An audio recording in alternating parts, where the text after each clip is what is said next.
서울의 겨울바람이 아직 스위스 취리히에서 따라온 듯 코트에 스며들었다. 지은은 택시에서 내려 밝은 햇살 아래 서서 숨을 골랐다. 2년 만에 귀국이었다. 해외 계약직으로 몸을 혹사시키며 쌓아온 성과가 그녀를 자랑스럽게 만들었다.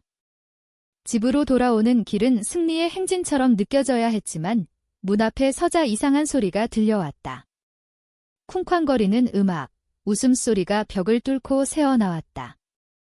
어쩌면 가족이 깜짝 파티를 준비한 걸까? 그녀는 스스로를 설득하며 문을 밀었다. 하지만 안으로 들어선 순간 모든 게 얼어붙었다. 집안은 사람들로 꽉 차 있었다. 적어도 90명은 될 듯한 친척들이 어깨를 맞대고 서서 플라스틱 컵을 들고 소란을 피웠다. 아이들은 뷔페 테이블 아래를 기어다니며 그녀가 사지 않은 음식 접시를 뒤집었다.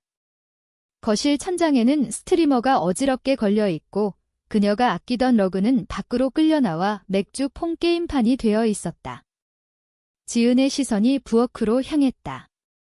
어머니 영미가 웃으며 큰 냄비를 접고 있었고 옆에는 오빠 민호가 주인 행세를 하며 주목을 독차지하고 있었다. 지은은 자신의 집에서 침입자처럼 느껴졌다. 먼 친척 하나가 그녀의 손에 접시를 쥐어주며 먹어봐 라고 말하고는 돌아섰다. 바비큐 소스와 저렴한 콜슬로 냄새가 속을 메스껍게 만들었다. 그녀는 인파를 뚫고 나아갔지만 누구도 그녀를 알아보지 않았다. 그들은 춤추고 소리치고 벽난로 앞에서 단체 사진을 찍었다. 취리히 사진 액자들이 밀려난 자리에 가족 환영 배너가 걸려 있었지만 그녀의 이름은 어디에도 없었다. 마침내 어머니에게 다가가자 영미는 와인에 취한 눈으로 그녀를 보며 한숨을 쉬었다. 지은아, 왜 이렇게 일찍 왔어? 지은은 멍하니 물었다. 이게 다 뭐예요? 어머니는 어깨를 으쓱하며 웃었다. 가족 모임이야. 다들 그리워했으니까. 재미있게 즐기자. 이 지은의 턱이 굳어졌다. 저한테 말도 안 하고요? 아유, 내가 늘 일만 하니까. 신경 안 쓸 줄 알았어. 이 집은 가족 집처럼 느껴져야지. 혼자 사는 아파트처럼 말고 주위에 흙발 자국이 난 복도, 아이가 뜯는 화분을 보며 지은의 가슴이 쿡쿡 쑤셨다. 그 화분은 그녀가 애써 키운 거였다. 민호가 다가와 맥주를 건네며 웃었다. 누나, 드디어 왔네. 어제부터 시작했어. 지은은 목에 산이 올라왔다. 민호야, 여긴 내 집이야. 알아. 그런데 누나가 안 쓰잖아. 너무 딱딱하게 굴지 마. 그 순간 지은 안에서 무언가가 끊어졌다. 소리 없이 조용히. 그녀는 접시를 내려놓고 말았어 라고만 말했다. 그들은 음악 소리에 묻혀 듣지도 않았다. 어머니는 다시 냄비로 돌아갔고 지은은 자신의 집을 한 번 더 둘러보았다. 얼룩진 바닥, 무심한 발자국. 이건 집에 대한 모독이 아니라 그녀 자신에 대한 모독이었다. 문을 나서며 지은은 깊이 숨을 들이마셨다. 그들은 웃고 떠들 수 있었다. 그녀를 손님처럼 취급할 수 있었다. 하지만 그들은 그녀가 다음에 할 일을 전혀 몰랐다. 그날 밤, 지은은 게스트룸에서 잠을 이루지 못했다. 유일하게 건드리지 않은 공간이었지만 벽 너머로 웃음과 음악이 스며들었다. 마치 침략자들의 함성처럼. 그녀의 머릿속에서 어머니와 오빠의 말이 반복됐다. 넌 늘 일만 해. 이 집 필요 없잖아. 가족 생각 안 해. 그들은 그녀의 고생으로 산 집을 놀이터로 만들었다. 그녀를 배경처럼 취급했다. 새벽에 일어나 집을 조용히 둘러보았다. 거실은 종이 접시와 빈 병으로 전쟁터였다. 소파 팔걸이에 구멍이 나 있었다. 부엌은 맥주와 기름 냄새로 가득했다. 모두가 취해 쓰러져 있었다. 지은은 그 광경을 보며 분노가 차갑게 가라앉는 걸 느꼈다. 핸드폰으로 사진을 찍기 시작했다. 바닥 흠집, 깨진 램프, 더러운 욕실. 증거였다. 자신을 위한 기록, 그들이 얼마나 그녀를 무시했는지.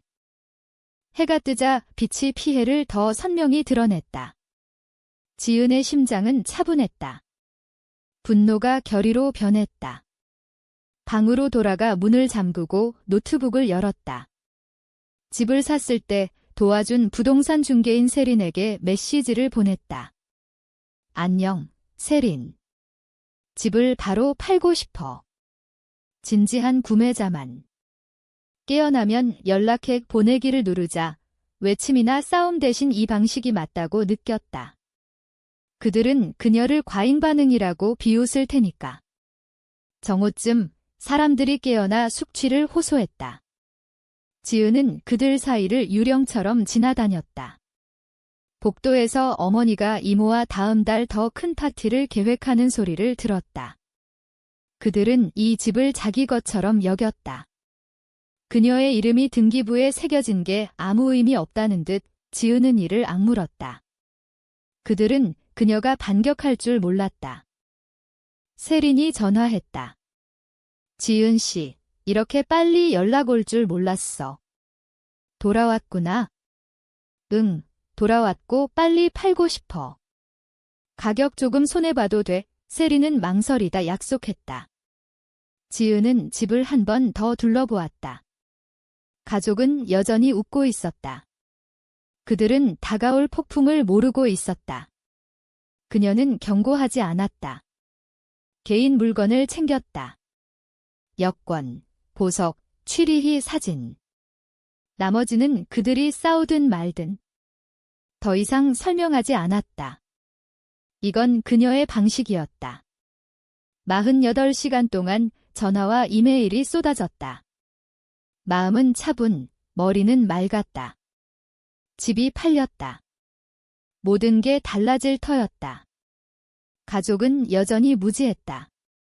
지은은 그들의 무지를 보며 안쪽에서 무언가가 꿈틀거렸다. 그들은 여전히 그녀의 집을 자기 것처럼 여겼다. 그녀는 그 차이를 보여줄 참이었다. 판매가 확정되자 통장에 돈이 들어왔다. 35억 원, 예상보다 높았다. 구매자가 현금으로 빨리 사겠다고 했다. 지은은 미소 지었다. 이 집은 그녀가 참아온 모든 상징이었다. 무시와 무관심의 상기. 서류에 서명하며 거실에서 가족이 넷플릭스를 보며 웃는 걸 봤다. 그녀는 유령처럼 느껴졌다. 민호가 소파에 퍼져 쓰레기를 어질러 놓고 있었다. 누나, 파티 좋았지?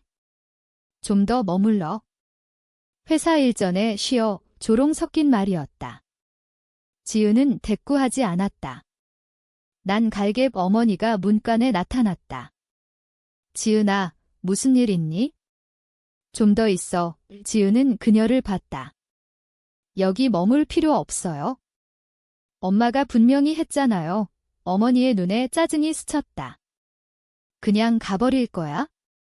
우리가 내 위해 한 게 얼만데. 지은은 동요하지 않았다. 엄마는 아무것도 안 했어요. 민호가 소파에서 벌떡 일어났다. 엄마, 누나 왜 그래? 하지만 지은은 설명하지 않았다. 그냥 문을 나섰다. 그들은 상자도 기지 않았다. 이미 반쯤 떠난 걸 모르고 있었다. 차에 타서 도시를 달렸다. 그 집은 더 이상 그녀의 것이 아니었다. 그들은 곧 깨달을 터였다. 이사 당일이 왔다. 새 주인 트럭이 도착하고 잔디에 판매 완료 표지판이 꽂혔다. 지은은 현관에 서서 팔짱을 꼈다.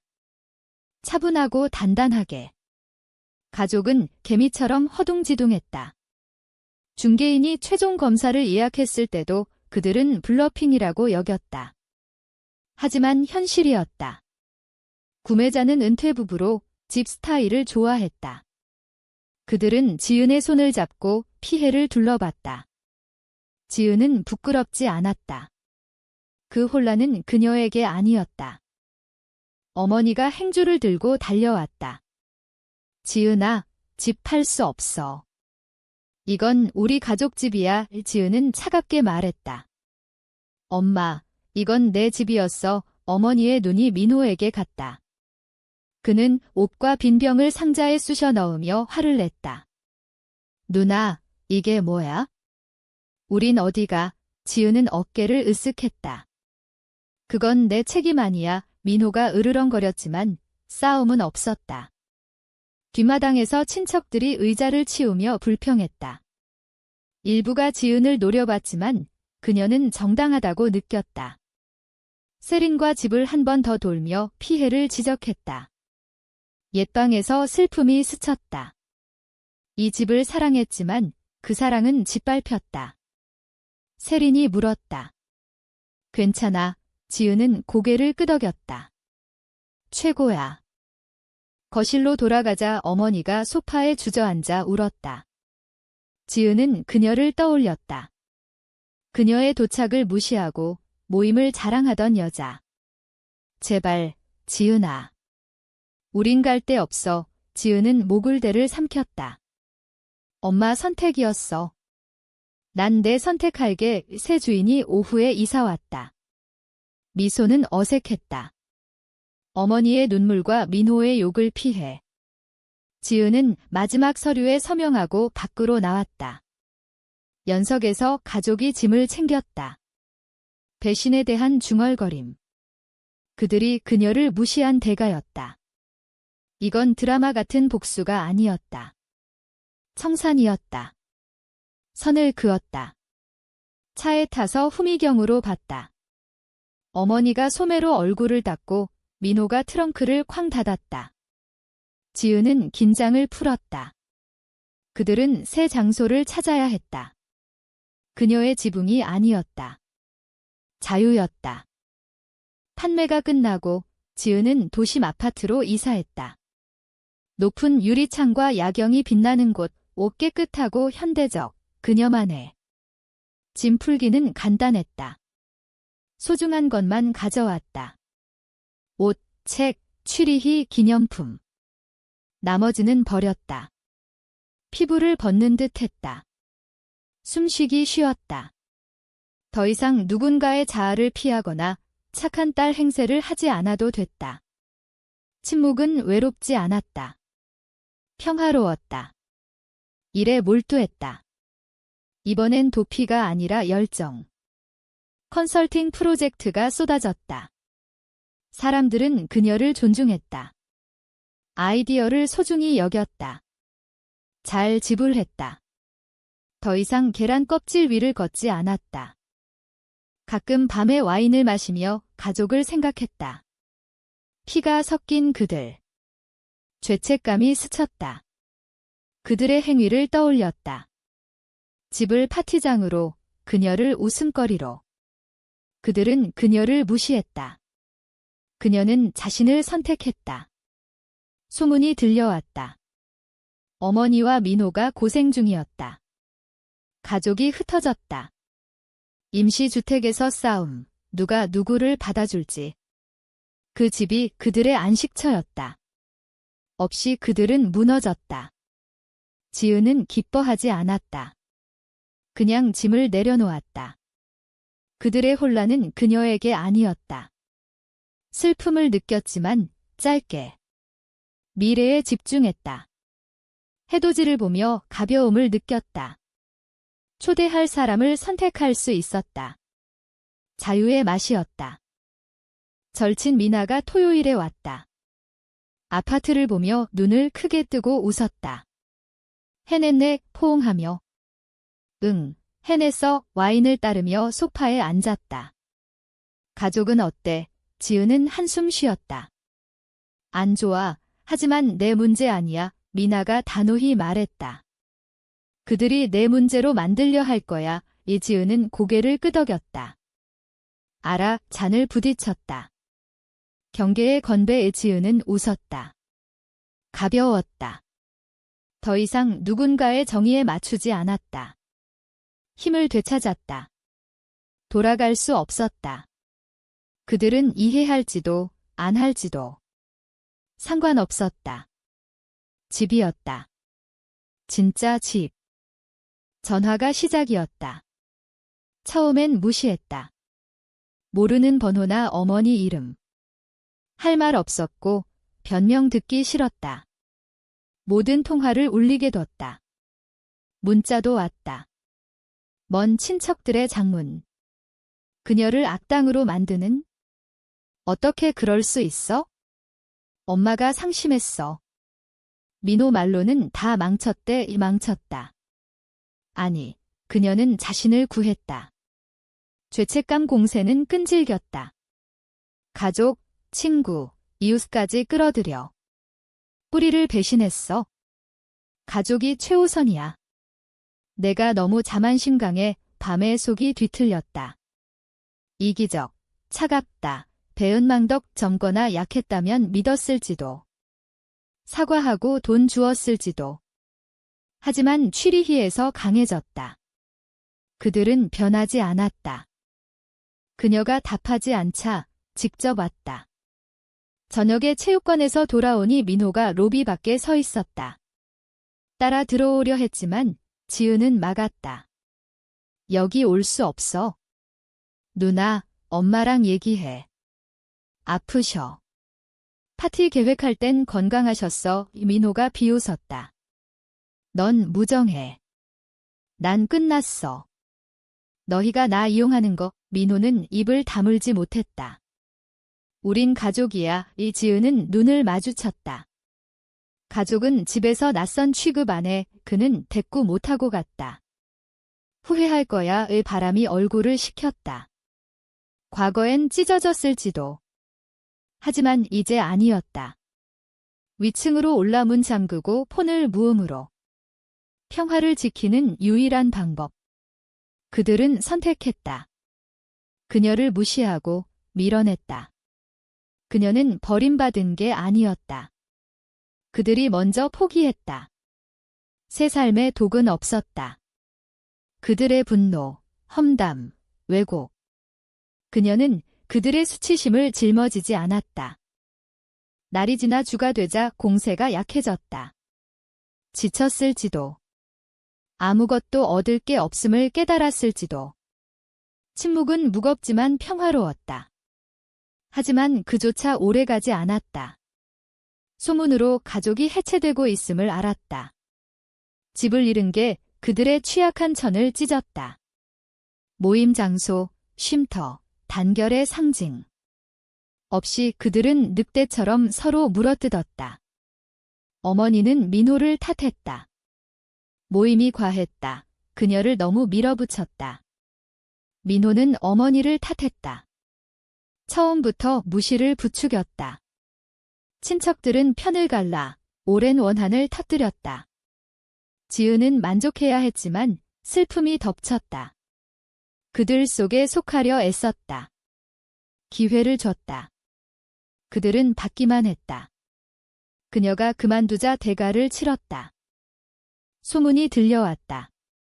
어머니가 민호 아파트에서 싸우고 나왔다. 친척들이 드라마를 피해 수용 거부. 그들은 영혼의 노숙자였다. 소파와 여분 방을 전전. 지은은 밤에 와인 마시며 아픔을 느꼈다. 원했던 가족의 상실에 대한 슬픔. 집은 연결의 대체였다. 사람으로 가득한 빈 건물, 그녀를 보지 않던. 환상을 파괴하며 부패를 드러냈다. 되돌릴 수 없었다. 자유였다. 하지만 대가 있었다. 그들과 다시 될 수 없음. 창가에 서서 도시 불빛을 봤다. 거울 속 그녀는 강해졌다. 후회 없음, 수용뿐. 그들은 이제 서로 직면해야 했다. 그녀를 희생양 삼지 않고 사랑하는 이를 어떻게 대했는지. 변화할지도. 이해할지도. 하지만 그녀가 고치는 게 아니었다. 그녀는 할 만큼 했다. 선을 그었고 아무도 넘지 못했다. 가끔 외로움이 스몄다. 어머니 요리, 민호의 웃음, 옛명절. 유령들. 하지만 머물지 못했다. 새 걸 지었다. 그들의 이야기 왜곡 상관없음. 진실을 알았다. 자신을 선택했다. 사과하지 않을 선택. 가족에게서 마지막 연락 온 지 2주. 조용한 2주. 마음이 가라앉고 영혼이 숨쉬었다. 새 루틴, 발코니 커피, 도전적 일, 자유로운 체육관, 걱정 없는 잠, 그러다 저녁에 노크. 처음엔 이웃이나 배달. 하지만 절박한 리듬. 구멍으로 보니 어머니. 작고 구부정, 눈 부음, 머리 흐트러짐. 가슴이 철렁.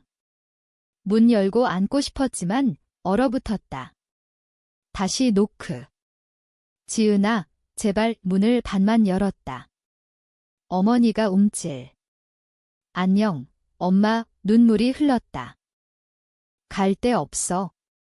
다들 날 버렸어. 민호도 전화 안 받아. 난 잃었어. 연민과 원한, 피로가 뒤섞였다. 어디서 지내셨어요? 사촌 집에서. 하지만 아내가 싫어해. 내가 문제를 일으킨데. 지은은 눈썹을 치켜 올렸다. 어머니가 문을 밀려 했지만 막았다. 화난 거 알아? 내가 잘못했어. 내 집 존중했어야 했어. 민호를 말렸어야. 오마는 사라졌다. 부서진 여자. 미워하지 않아요. 하지만 예전처럼 못 살아요. 내 삶에서 낯선 취급 안 받을게요. 어머니가 흐느꼈다. 알아, 지은아. 잘못했어. 믿고 싶었다. 눈물이 그녀를 위한지. 하지만 상처가 신선했다. 엄마, 여기 못 머물러. 미안해. 어머니가 맞은 듯. 어디가? 모르겠어요. 하지만 도와줄게. 내 공간 찾게. 여기서 안 돼. 내 평화 지켜야 해. 어머니가 고개 끄덕였다. 이해의 불꽃. 그녀를 봤다. 문 밖으로 나와 폰으로 임대 검색. 어색하고 취약했지만 솔직했다. 원하던 재회 아니지만 건강한 시작일지도. 과거로 안 돌아갈 터. 그녀를 끌지 못하게. 검색하며 어머니가 벽에 기대 피곤했다. 지은은 그녀를 봤다. 여전히 신경 쓰였다. 가족은 복잡했다. 하지만 문 너머 누구든 자신을 지킬 두려움 없음.